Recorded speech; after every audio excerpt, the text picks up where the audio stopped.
जिनवाणी जयनाथ गूंजे शासन मां, गूंजे शासन मां। अष्ट द्रव्य सुपूजा बढ़ावो मंदिर मां, आवो रे सखियो भक्ति रचावो जिनवरना। संयमनु मंग जगावो अंतर मां, धर्म ध्वजा लहराओ भक्तों शासन मां।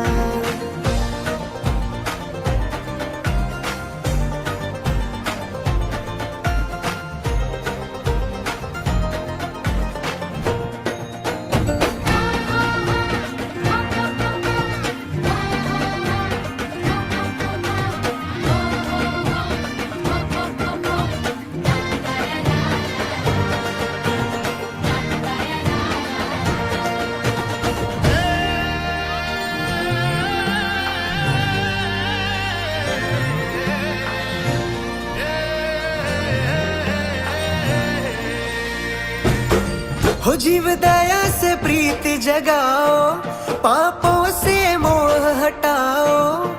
तपस्या ज्योति से, साधना मोती से आत्म का मैल मिटाओ। गुरु चरणों में नम जाओ, जिनवर की महिमा गाओ।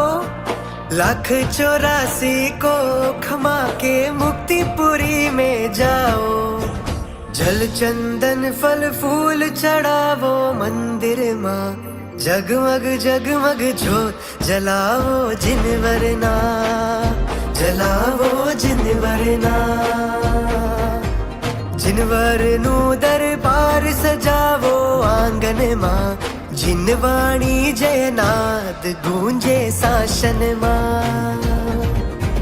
संयमनु मंग जगावो अंतर मां, धर्म ध्वजा लहराओ भक्तों शासन मां। अष्ट द्रव्य सुपूजा बढ़ावो मंदिर मां, आवो रे सखियों भक्ति रचावो जिनवरना, आवो जिनवरना, आवो जिनवरना, आवो जिनवरना।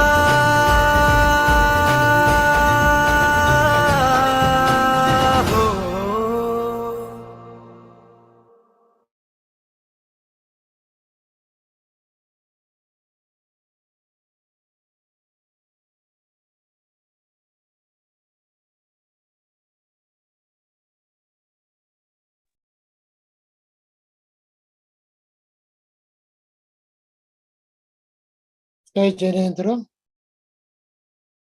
for the 2023 Paryushan, Jaina is very happy to present first global Paryushan Purva lectures hosted by Dr. Bipin Doshi.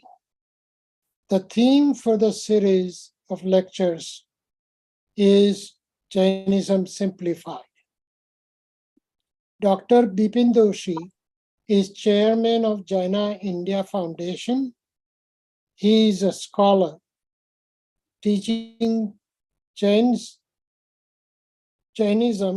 all over the world, and he has established Jain chair at the University of Mumbai, trained around 6,500 students on Jainism. He's a resource person and co-guide to many postgraduate and PhD students. His topic today is salient features of Jainism. Present to you, Dr. Bipin Doshi. Dhruti, can we play Naukar Mantra? Amol, please. Yes, sir. Yes, sir.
Sir, over to you.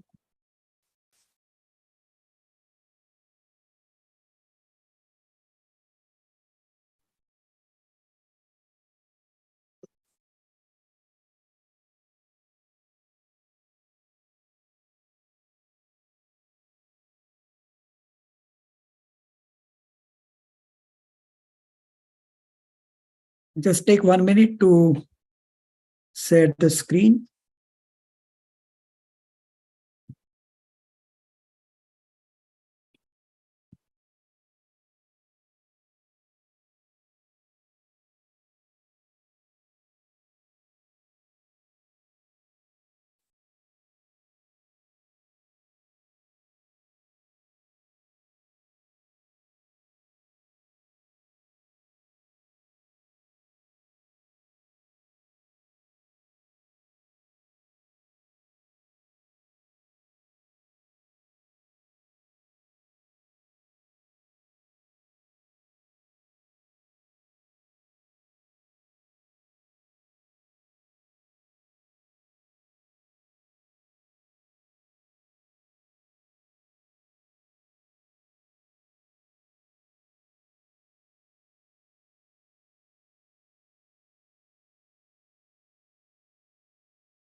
Okay, can you see the screen? Yes, uncle. Okay, Sir, yes. the screen is visible, sir. Okay. Jai Jinendra to every one of you. And I sincerely thank my entire team and Jaina for making this Paryushan series of 2023. This is going to be a very special kind of series where the whole thing will be in English. That's the condition which is put by Jaina. So that's one thing. Second thing, it will be in a very simple language. The third thing is, I request that if you've got a pen and paper, you can take the notes. This is going to be more of a teaching and not the pravachan. At the onset, I would like to make it very clear that I am not a preacher, I am a teacher. I teach Jain philosophy in the University of Mumbai and various other places. And my background is academic background. That means we are supposed to learn all the traditions, faith, and religions to teach Jainism at the university level. Let me make it very clear that my mission in life is to teach Jainism in a very, very simple way. It is a feeling of most of us that learning our dharma is very difficult. And sometimes it is exaggerated so much that most of us keep away from learning. We have made it unnecessarily complicated. The religion or the dharma, which was understood by common people in Bihar 2,600 years back, how that concept or that principles cannot be understood by us is a big question. I always say that if you want to count the cows, you have to put your finger on the head of each cow. But unfortunately, we are many times taught that count the legs and divide by 4. I don't want to make this religion, or I want to say that it's a very simple religion. Second problem which we face is that many of us feel that it is very difficult to follow.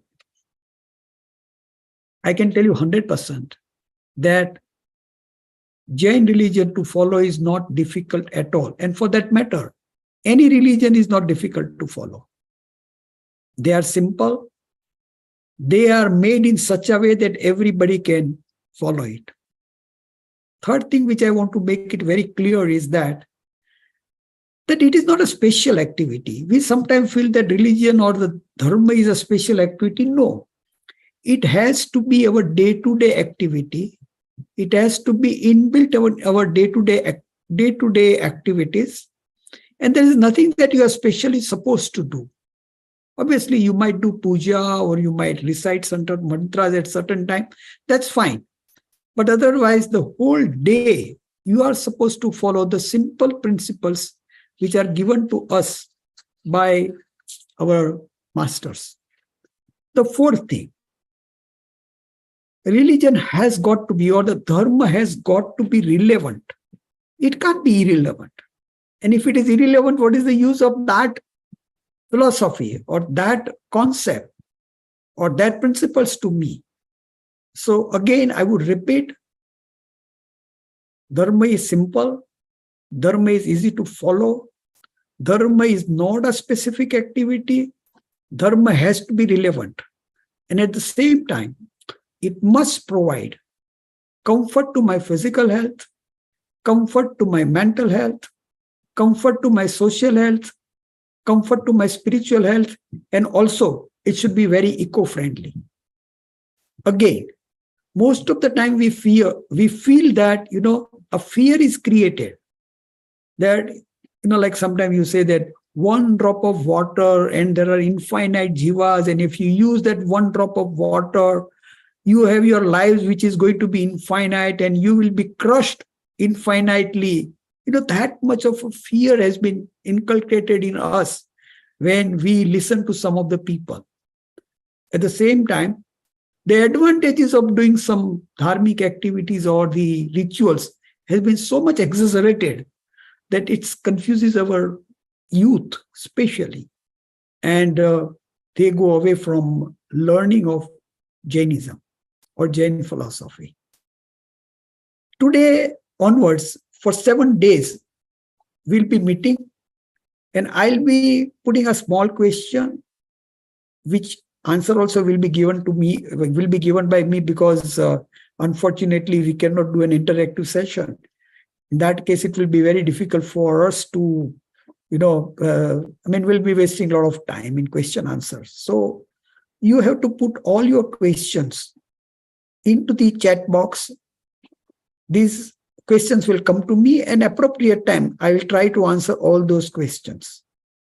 The second rule which you should understand is that this is going to be a very, very simple education. I'm not going to do anything which is, very scholastic, because idea is to give you a very simple and basic information about the Jain practices and Jain principles and our philosophy, all three things put together.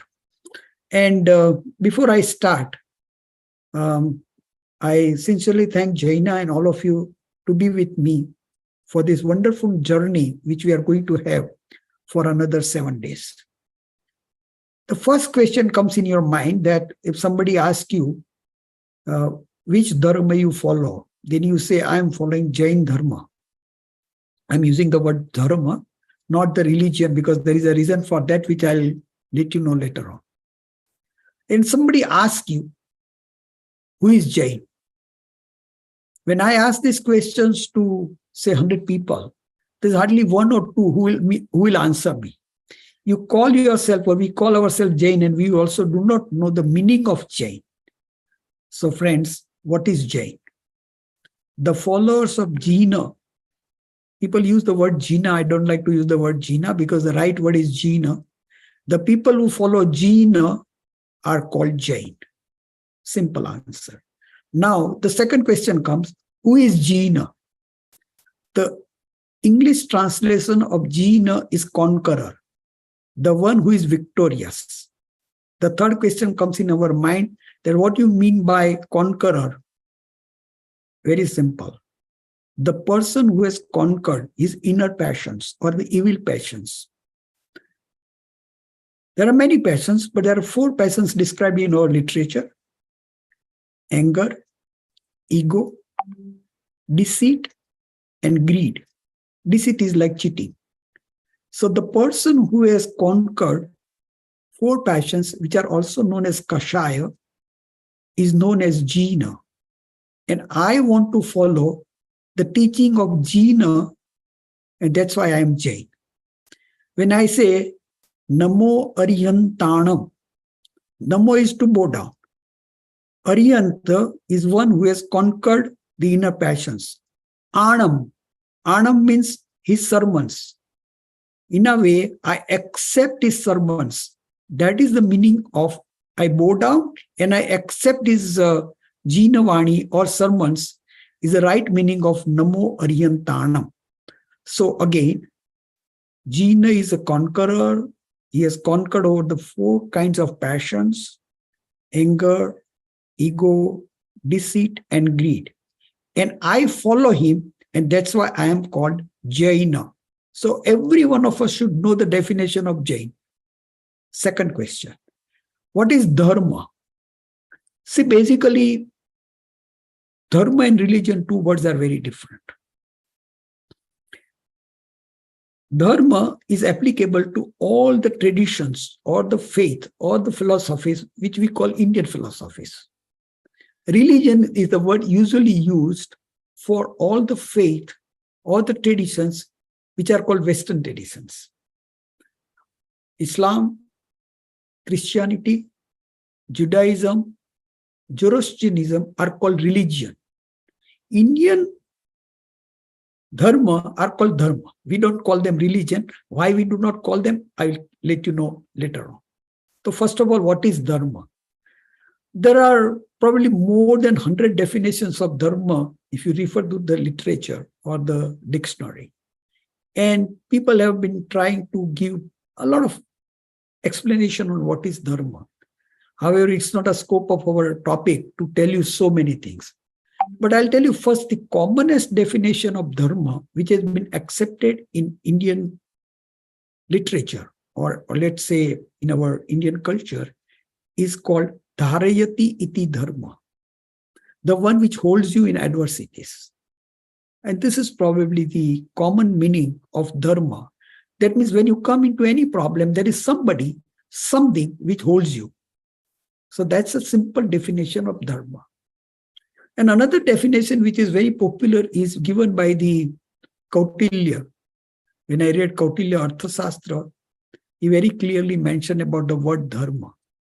You know, in practice, we use the word praja dharma, pati dharma, patni dharma, raja dharma. So here the meaning of dharma is simple duty. What is the duty of king? What is the duty of its people? What is the duty of husband? What is the duty of wife? So that's called dharma, a simple meaning. When we talk about Jainism or in Jain philosophy, we go one step further and say that it's not only the duty to the others, what is the duty to myself? Duty to others is non-violence. Duty to myself is purity. Or let me say, the duty to myself is to be non-violent to my virtues. So, dharma in Jainism has got this extended meaning. And the third meaning, which is used in our literature, is called Vattu Sahavo Dhammo. That means the nature of the thing is known as dharma. This definition looks little difficult, but I'll try to make it very simple. The nature of the thing is called dharma. Dharma of water is coolness. Dharma of fire is hotness. Very simple. What is the virtue of that particular thing is called dharma. But here now we have to go one step further. Because we are not talking about water and all that. What we are talking is about the soul. So what is the soul? Dharma of the soul. Very clear. The soul has got something which is of its own, which we call swabhava, or the nature of the soul. And the nature of the soul can be roughly described. So, you know, you can say Ananta Gyan, infinite knowledge, infinite perception, infinite conduct, infinite power. That's one part of it. The second is the real virtue of the soul is kshama, forgiveness, saralata, straightforwardness, namrata, egolessness, and santosh or contentment. That means if I say, or if we say, forgiveness is the swabhava or the nature of the soul. That's why kshama or the forgiveness is dharma. Opposite to that, if we say anger is not the swabhav. Anger is the vibhav or the opposite of swabhav. And that's why that is adharma. If we understand what are my virtues and what are the things which are not my virtues, then it is very easy to understand the definition given by our acharyas, vattu sahavo dhammo. Vattu sahavo dhammo. The nature of the thing is dharma and dharma of my soul. When somebody says that I am within my soul or I am just contemplating on my soul, what am I supposed to do? I'm supposed to contemplate that I have a nature which is of forgiveness, straightforwardness, egolessness, and contentment. That is the nature. So this is another, when we use the word Jaina, we should know what Jainism, what Jain is all about. When we use the word dharma, we should also know the meaning of dharma. Now, there are people who are born Jain, and there are people who may not be born Jain. Jain philosophy is not applicable to only Jain community, or for that matter, any good philosophy may be applicable to all. All the religions always call them universal, because you cannot apply the good things of one religion is only applicable to that particular religion. No. So there was an incident recently in Jaina. There were two girls, and they performed the dance on Bhaktamba Stotra. And then one girl said, I am Jain. And the other girl who was with her, she said, she is not Jain. Now, my question was very simple. Whom do we call Jain? Do we call Jain a person who is born Jain? Or do we call a person who follows the virtues of what Tirthankar Paramatma has said? Or do we follow do we believe that, okay, the person is doing chavyar, person is actually using the boiling water, person is doing puja? Are these people called Jain? A lot of questions will come in our mind. My simple answer is very clear. That yes, you have to follow the rituals which are supposed to be there, because those are the instruments to rise further or for the enlightenment. But my definition of Jain is not one who is born only in Jaini family or one who is born in Jain family. I apply 5 simple, what I would say, parameters. If a person, and I call it like A, B, C, D, E, so it's easy for you to remember. A means ahimsa. The person who follows non-violence is the first virtue for being Jain or for being called as Jain. And what we mean by ahimsa is not only non-violence to the mankind or animals, but even to the minutest living being as described in our literature. Ahimsa also include being vegetarian. And obviously, nowadays we see a lot of cruelty happening in the dairy industry. And that's why if somebody asks me, there was the simplest way of being Jain as far as the ahimsa is concerned. Obviously, be vegetarian. Don't use any product which are of animal based, and also try to avoid dairy product as much as you can because of the cruelty which has been presently happening in the dairy farm. 1. So A. B. B is benevolence, paropkar. Many times we feel that this particular virtue is not important. But if you read the Jain literature, you'll find that benevolence is a very important part of Jain philosophy. I remember that once Gautam Swami asked that, Prabhu, there are 2 options available to me, either to serve you or to serve the deceased.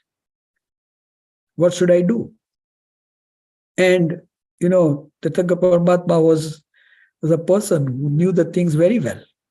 And he said very clearly, Gilanam padi rahi, so mammam padi rahi. One who serves the diseased is serving me.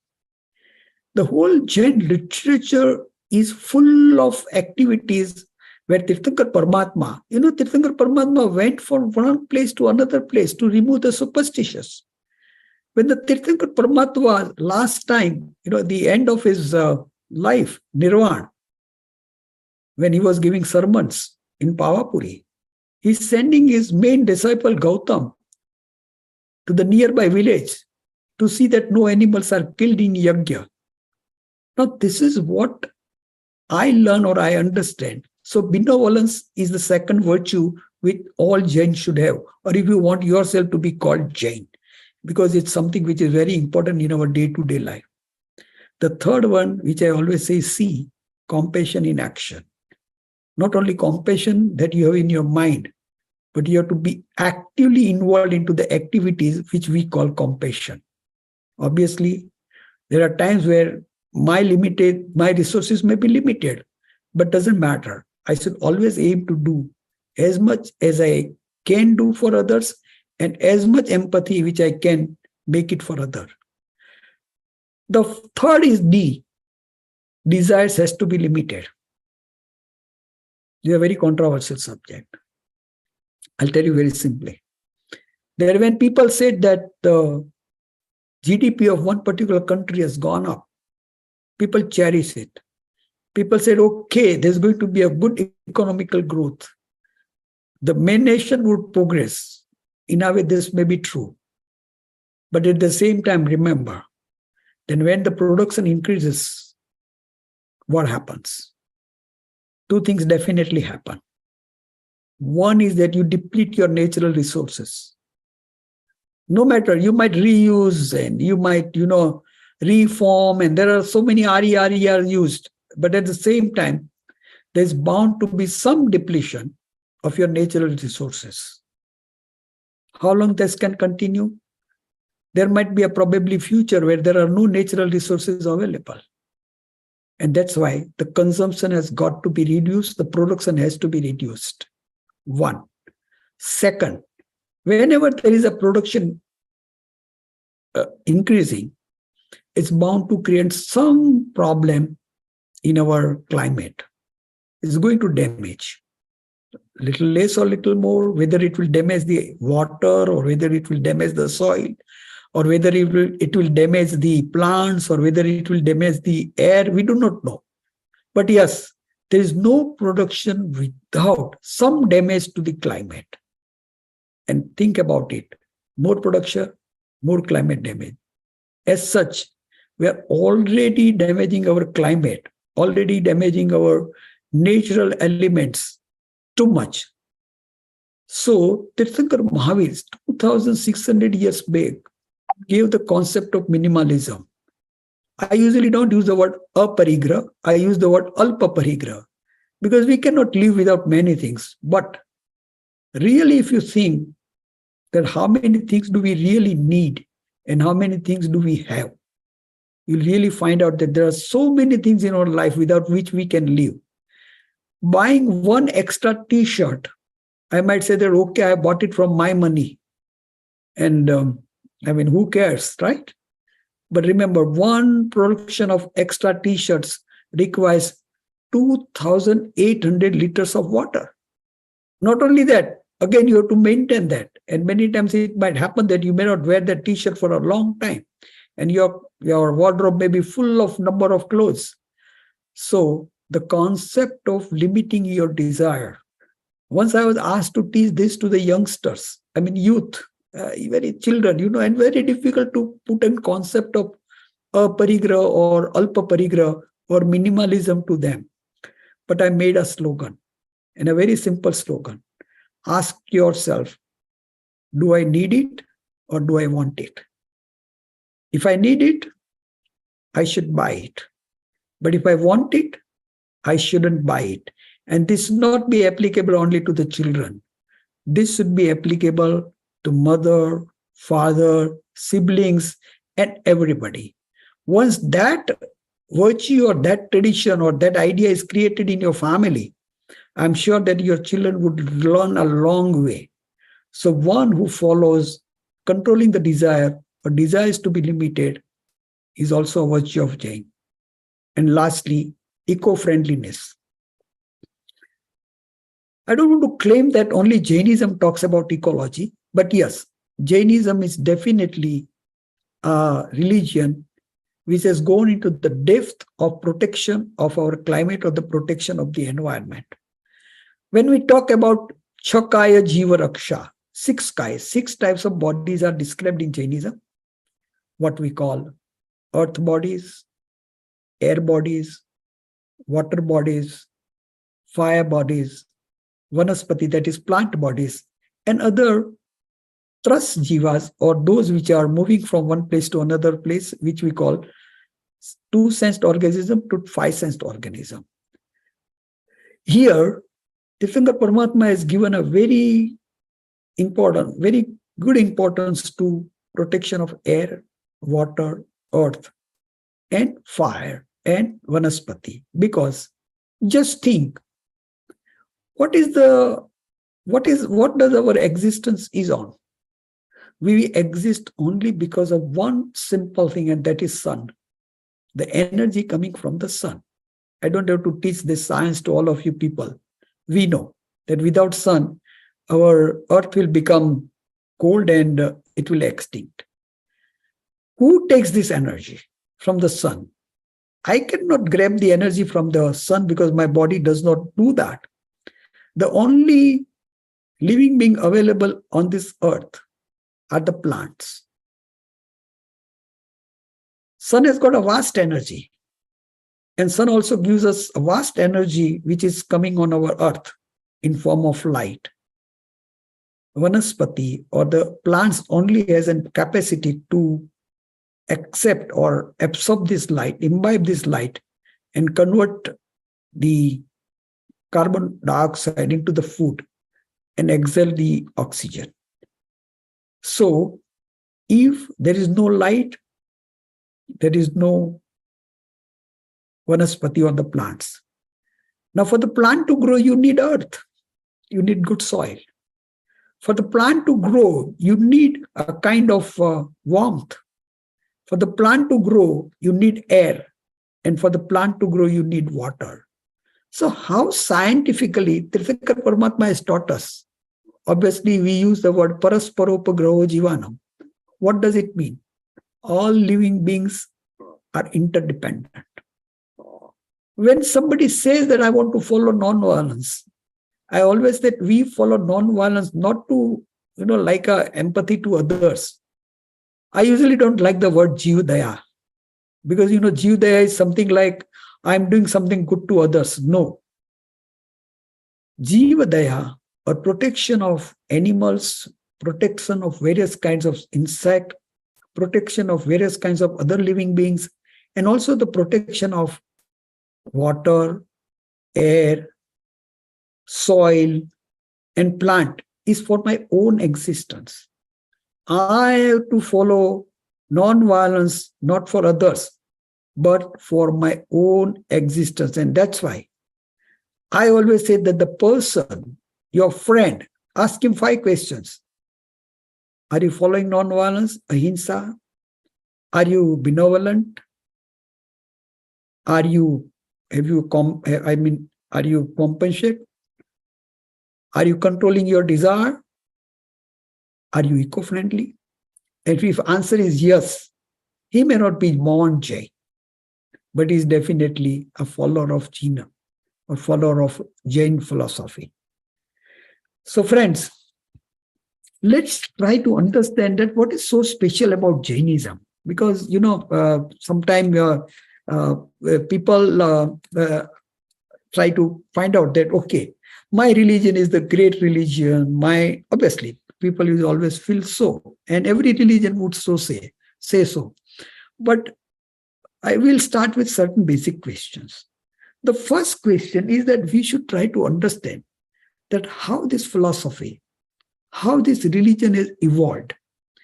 See, most of the time when somebody asks you that how old is your religion, And we always use the word eternal.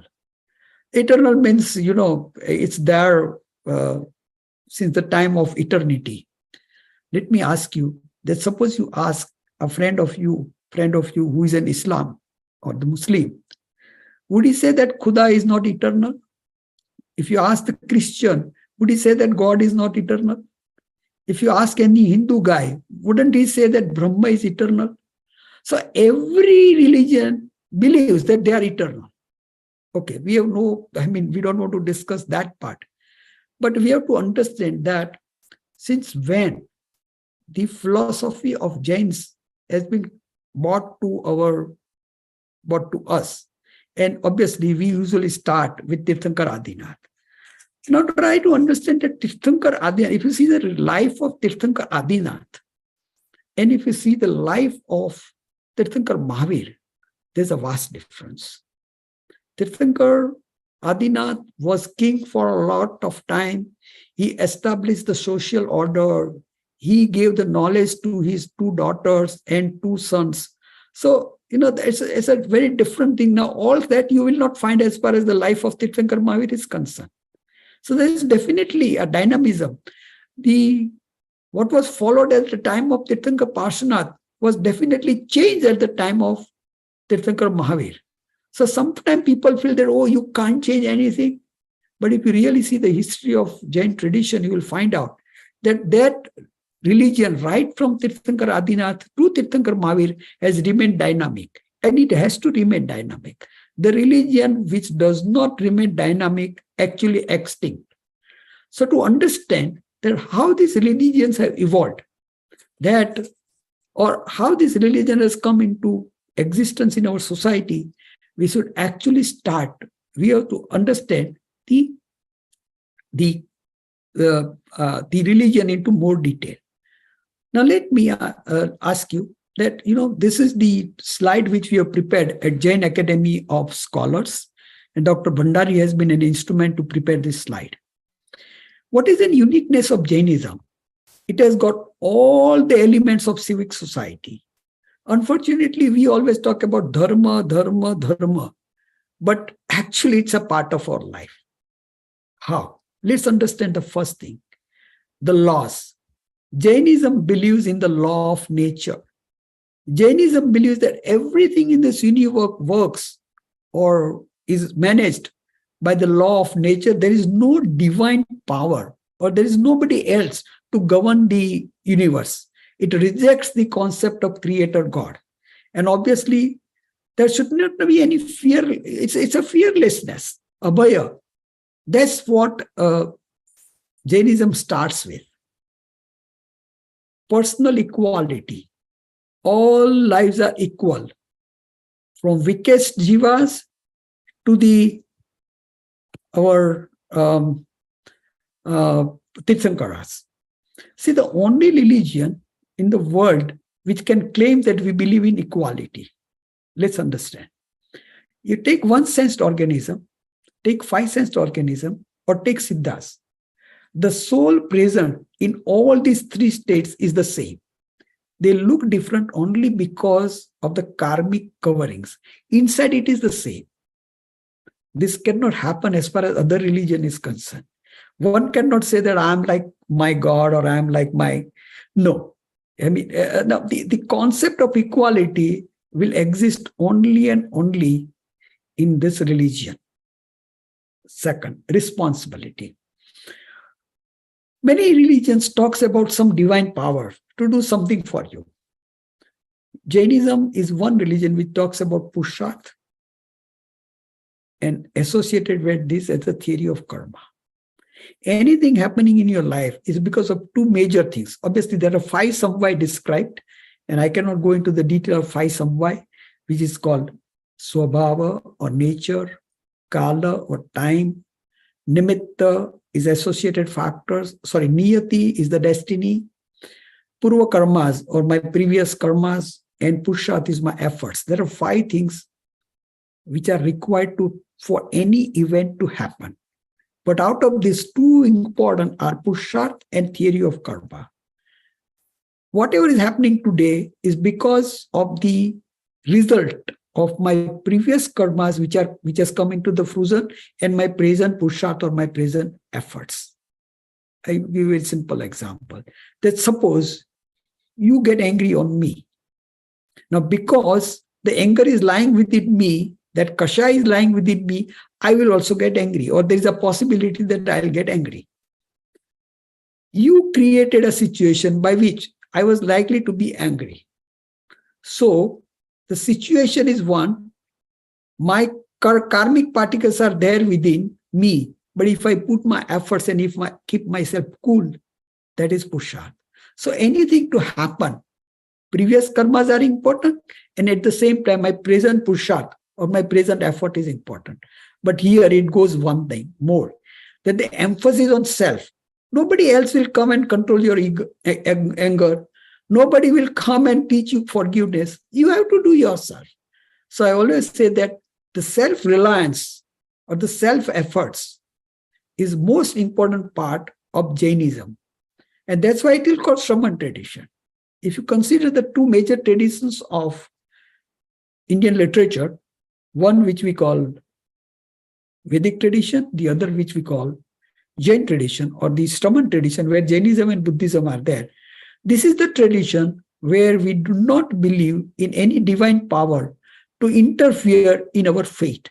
I am the writer of my own destiny. And that's why the responsibility is very important as far as the Jainism is concerned. Coexistence. Parasparopagraho jivanam. That means each of us or each lives in this universe are interdependent.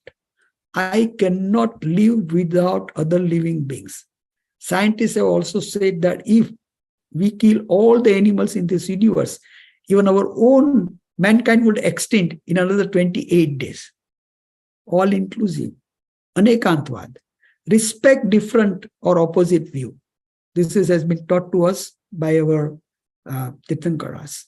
They believed in Anekantvad. Anything which is there, the meaning of Anekantvad will come to in our next few lectures afterwards. What is the truth is multifaceted. Here, remember the word.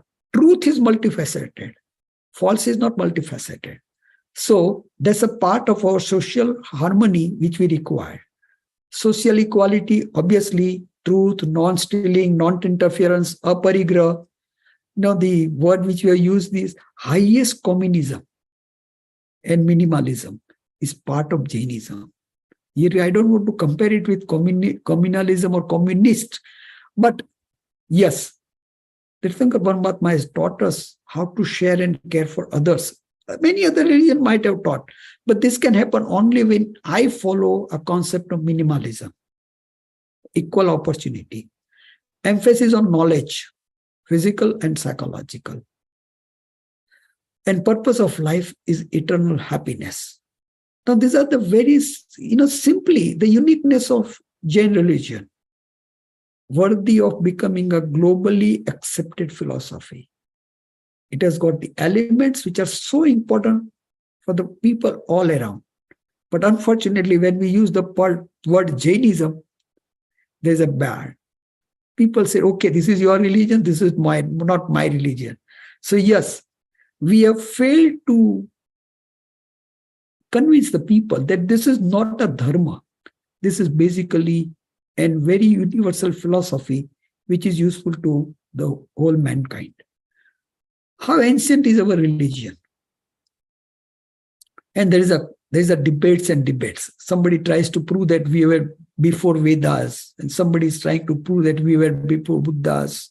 And there are a lot of literature which is available. The Jain historians will put it, that we were before the Vedas, and because there is a mention of Adinath and some of the Tirthankar like Ajitnath in Vedic literature. And then there is there are a lot of we are trying to give an evidence. Friends, I think such controversy should not have been created. There's no point in proving who is first and who is second. Even the person who could have come second would be better than the first. So I would always feel that we should give an historical answer. An historical answer is very simple, that the three Tirthankaras, like Adinath, which has a very clear mention in our ancient literatures of Vedic literature and also in Buddhist literature. So he is an historical figure. Parshnath is definitely a historical figure, and obviously Tirthankar Mahavir is an historical figure. So we have to just say that these are our historical figures and they really existed in the history. Timeline is very difficult to give, but we can 100% say that Parshnath was definitely 3,000 years back. So our religion is definitely existing since 3,000 years, or this tradition has been evolved at least 3,000 years back, because that's where we want to prove the antiquity of Jainism. And obviously there are a lot of things which we can see, like Carvel inscription, where Jain script is written, Namo Ariyandanang, Namo Savva Siddhanang has been mentioned. So this is how old we are. As I told you, Jainism is one which believes in law of nature. Law of nature is supreme, and there is no creator God. If you believe in a creator God, a lot of questions will come up. Who created God? Where was the God who created the earth before the creation? Where was he?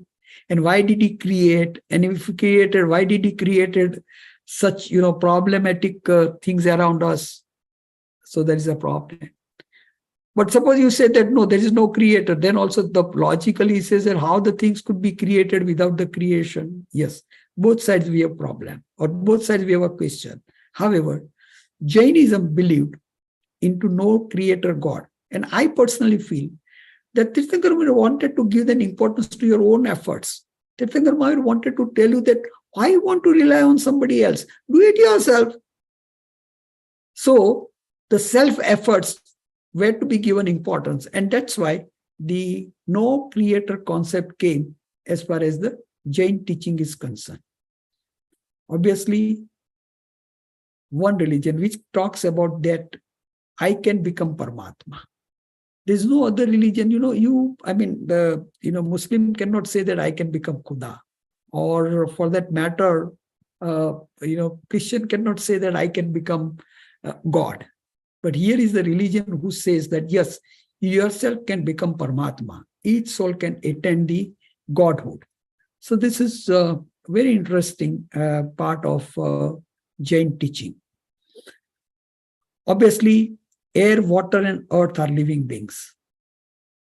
Science has not accepted yet that whether there is there are a lot of research is going on, especially on the water, because they have found that water has a memory power and water has feeling. Some of this experiment has come and some people are trying to show that they are living beings. However, science has yet not accepted. So let's be very frank with it that, okay, Jainism believes into this and science does not believe into that. That's also not important. What is important is that how to protect this element which is part of my life. Respect to all the living being is again a very important part of Jainism, because you see that detailing of microbes and plants was done 2,600 years back in Jain literature.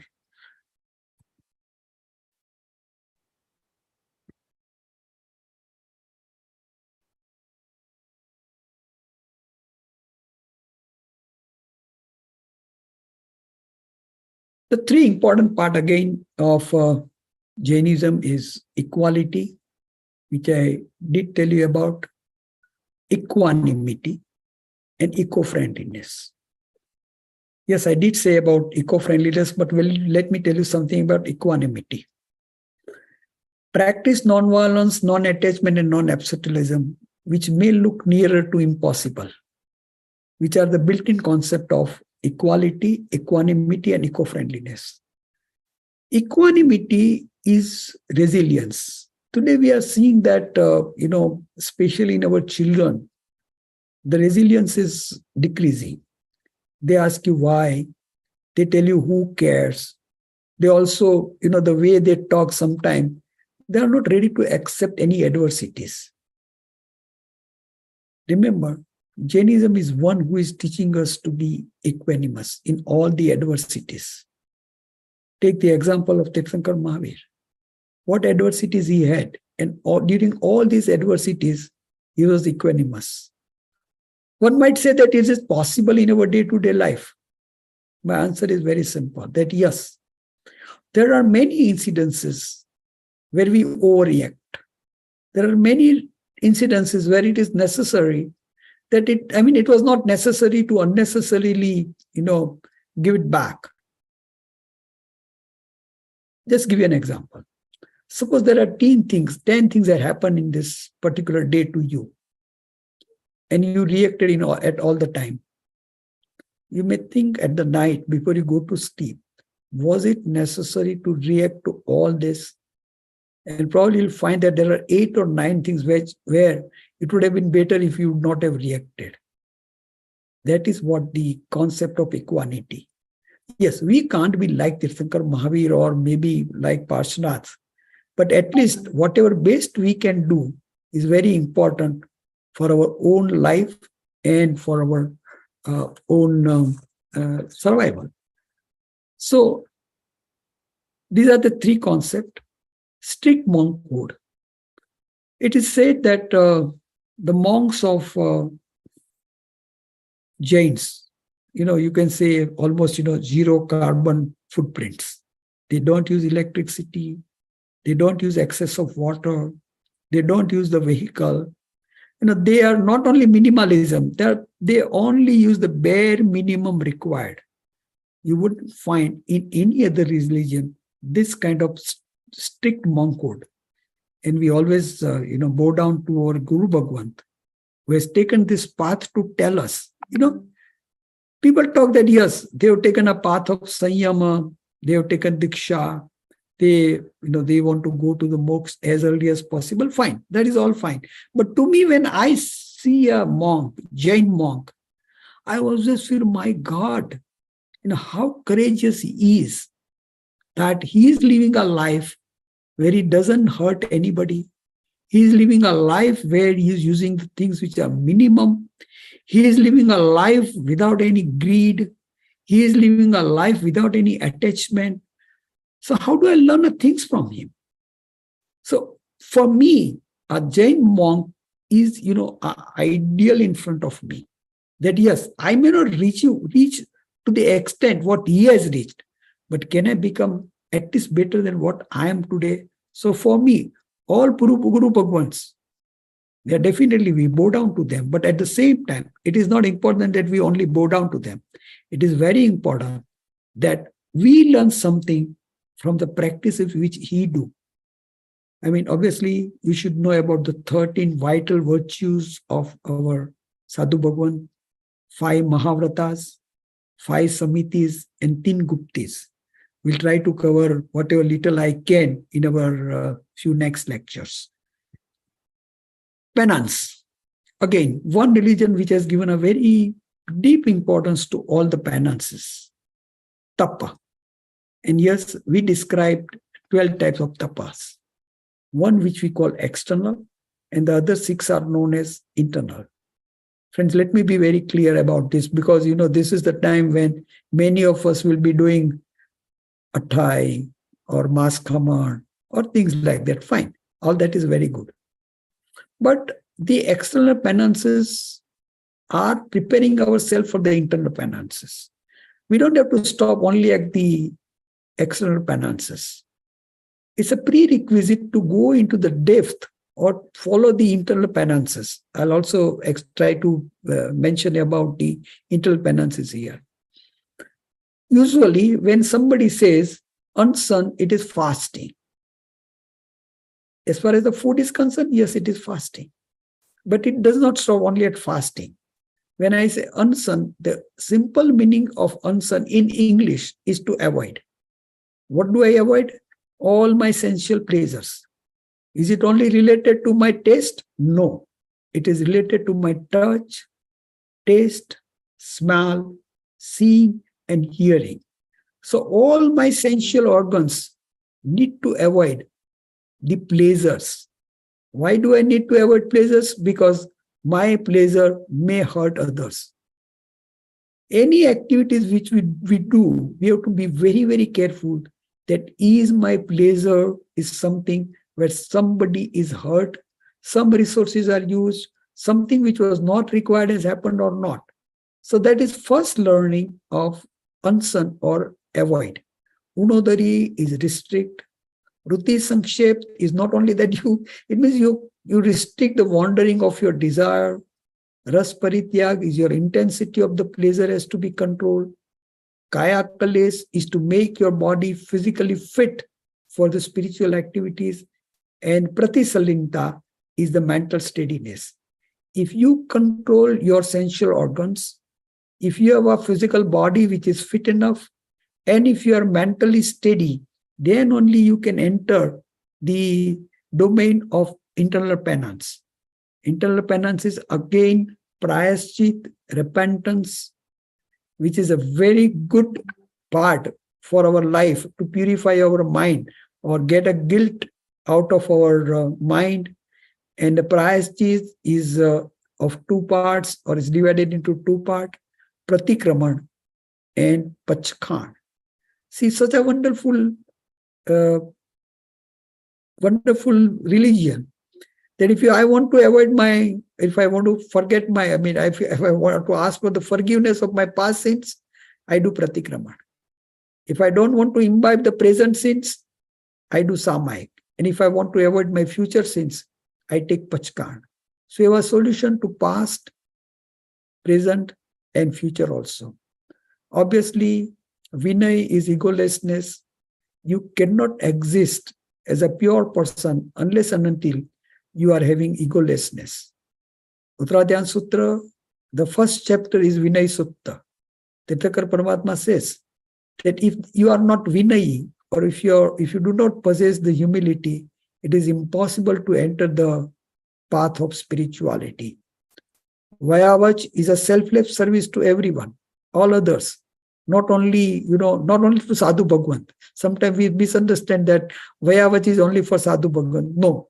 Vayavach has been described for Glan or the diseased, your elderly people, the people who need your help, and obviously your Sadhu Bhagwan also. Swadhyaya is to study yourself.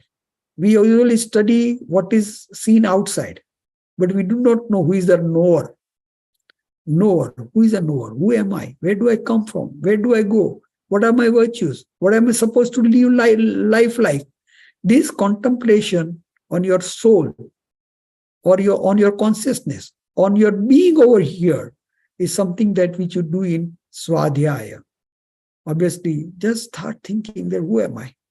Where do I come from? What are my virtues? What am I supposed to do over here?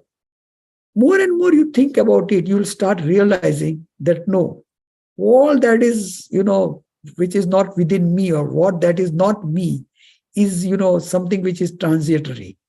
I'm eternal. I'm something which will not perish at all. And I'm something which has got a power to reach at the ultimate stage of happiness, which people might call mukti, moksha, and there are many other words, or liberation. See, moksha, yes, it is there. I'm not saying it is not there. But for us at present, it's an ideal. We may not reach to that ideal, but we should aim at that.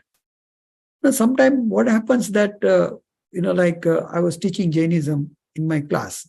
And then I said, okay, don't do any activities by which you go to Narak. Obviously, students will accept that, no, we don't want to go to Narak. Then I told them, okay, if you do Punya, you go to Swarga, but that is also not right because, from there you have to come back again. So no going to Swarga, no going to Narak.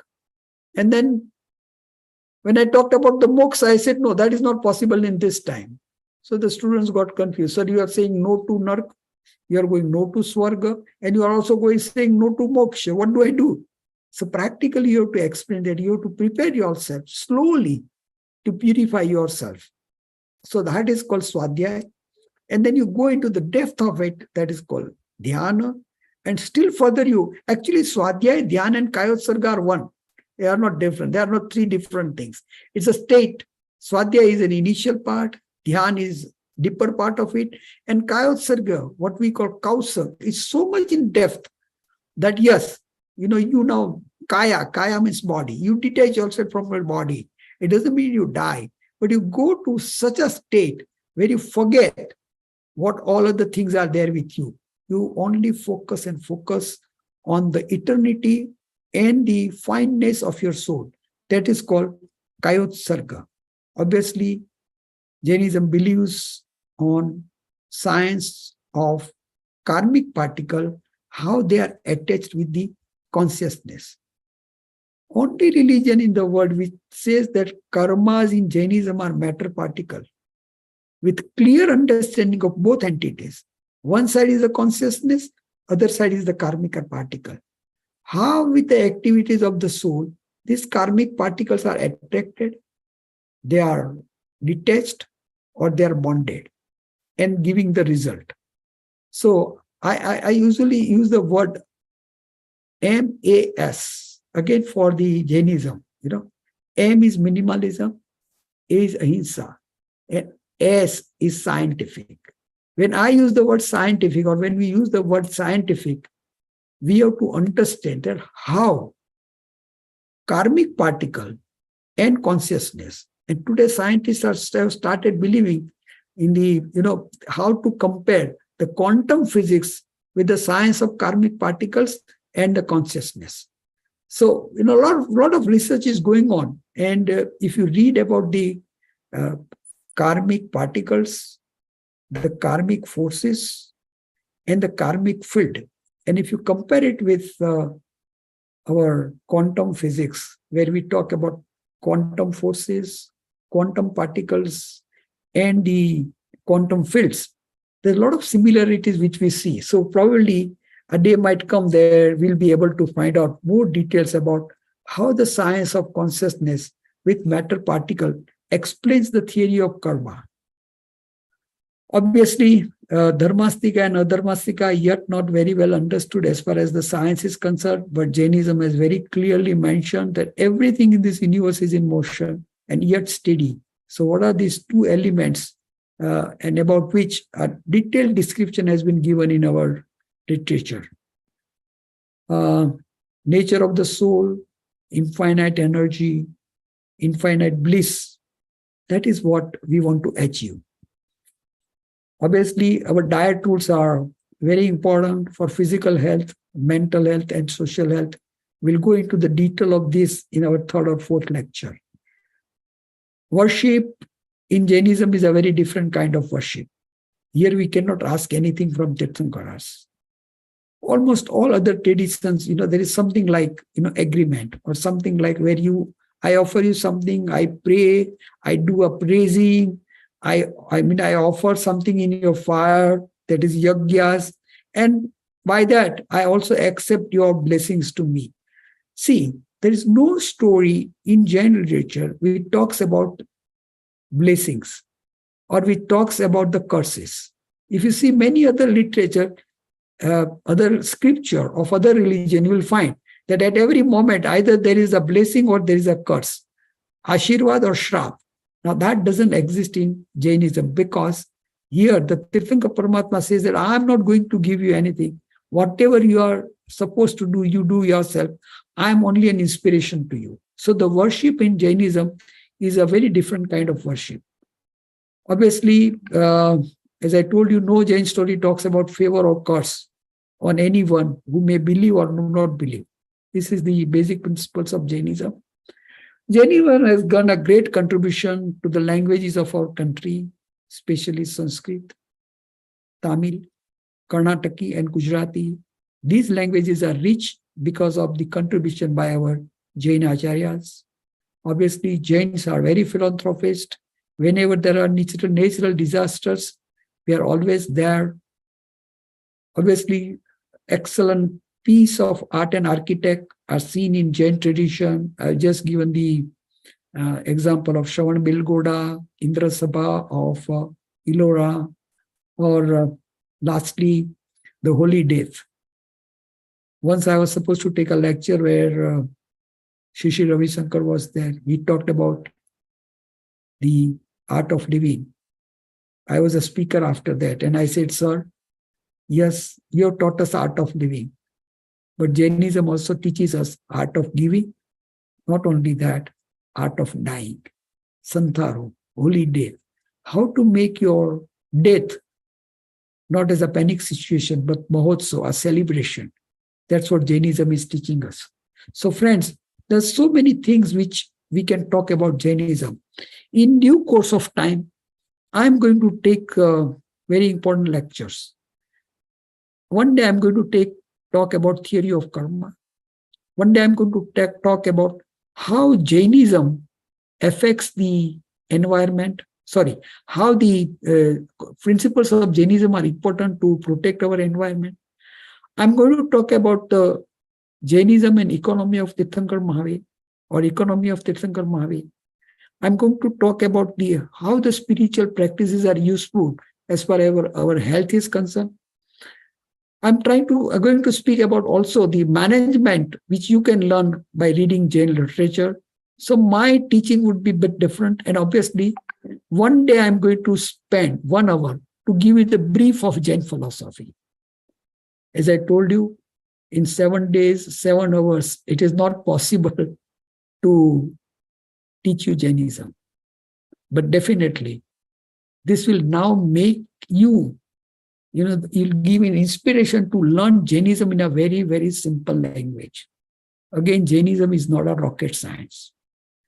Very, very simple principles and concepts which are important for our own survival, which are important for our social harmony, which are important for our physical health, which are important for our mental health.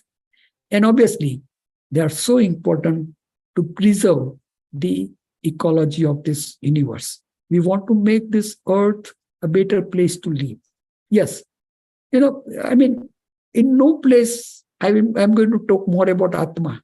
I'm not going to talk about Narak. I'm not going to talk about Swarga, nor I would talk about Moksha. Those parts are different. But how do I apply this wonderful philosophy in my day-to-day life? How do I teach youngsters that, yes, this is not only a religion of rigidity. This is not only the religion of rituals. This is only not the religion to be followed only for 7 days. The children would ask me that, why do I do it for 7 days only? Obviously, we try to give the explanation that, yes, at least do it for 7 days. But they're very clear. They said, no, whatever you want to do it, you have to do throughout the whole year. Why do I? Sometimes they also, that after Paryushan, go to the restaurant in Mumbai and you'll find most of the Jains would be there. Like 7 days, you did not get the chance to eat the food outside. Now let's go and celebrate eating outside. Actually, keeping a Sanyam during Paryushan is to teach you that now you don't do that. So, there are a lot of things which are happening in our tradition by which our youth is going away from us. We don't give them scientific rational. We don't tell them how karmic particles are attached to ourselves and how the fusion of karmic particles will give them the effect, which could be good or bad. We don't teach them the logic of understanding the various kind of rituals which we do. We only insist that, okay, do like this and don't do like this. Most of the time we say, don't do like that. Here I am right now in USA, and a boy asked me very simple. He said, sir, I have no fight with my mom except during Purushanas. Because in Purushanas, she would say that don't do this, don't do that. He said, if I'm not supposed to do it, I should not have done it all the time. Why only during Purushanas? So yes, I do believe that Paryushana is a Purva to learn, to observe the 5 major duties which we are supposed to do, which we call Amari Pravartan, Sadharmik Bhakti, Chataka Upvas, Chaitya Paripati, and lastly Kshamapna. So yes, we teach them these 5 important duties which you are supposed to learn about and continuously do it throughout the years. It's not like that you learn for 7 days and forget about it. The learning has to be lifelong. So Paryushan Purva is something which we learn, which we imbibe, not only for 7 days, for all the years to come. The time is over. I don't want to take more than 1 hour. you might have a lot of questions as has been told to you, and you can send these questions to the chat box. I again want to tell you that this is going to be a very simple learning. I don't want to use the jargon of languages like Samyak Darshan, Samyak Gyan, Samyak Charitra. Then the words like, like in Nav Tattva, what we study, Ashram, Samvar, Nirjara. I'll give you a simple meaning of all these words. Not that I'm not going to give you the meaning of this. I'm also going to give you the plan of Jain philosophy. That how the liberation is something like an eternal bliss. How the eternal bliss is described in Jain literature, why it is important for our day-to-day life, and how it affects my family life as on today, my social life as on today. So again, as I mentioned to you in the beginning, this is going to be a very, very simple learning. I want you to, inspire yourself to learn more about it. We have a literature available. My own short book is available. We'll definitely give it to you after some time. We'll send it to our people who have joined our link. And obviously, again, before we close, we'll just do Mangala Charan. And obviously, as I told you, all the questions should be put into the chat box, which I'll try to answer in the. And if you want to understand something more than that, you also can mention, okay, this is something which is confusing us. There might be a student who might ask about, why not to eat root vegetables. Somebody might argue that why eggs are not to be eaten because they are vegetarian. Somebody might ask, what is why do we go so much about veganism? There are so many questions which you might have, and I'm sure I'll be able to answer all the questions, not just by saying that, okay, Tirthankara has said it, so believe it. No, I don't want to teach that kind of teaching because, that is usually our youth will not accept that. You have to give them the answer, which is scientific and logic, and I'll try to give answer. I remember a few days back, there was a person who was always arguing that, egg is vegetarian. And he said, there's nothing wrong in eating eggs. And he had his own arguments. He said, yeah, it's an animal product. Milk is also animal product. But egg is vegetarian, like the way it is produced as on today. I just told him that, fine, okay. I don't want to get into the argument whether the egg is vegetarian or not. But let me ask you, have you ever studied what the pottery farm is all about? Have you ever seen how these chickens are kept? Have you ever seen that how the warmth is given to them? Have you ever seen that how they are do debeaking? Debeaking means that the beaks are cut. How they are made pregnant. How one hen, which is supposed to give only 2 or 3 eggs per month, is stimulated to give 15 to 20 eggs.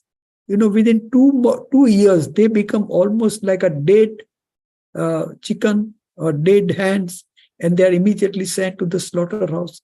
Look at the cruelty which is happening.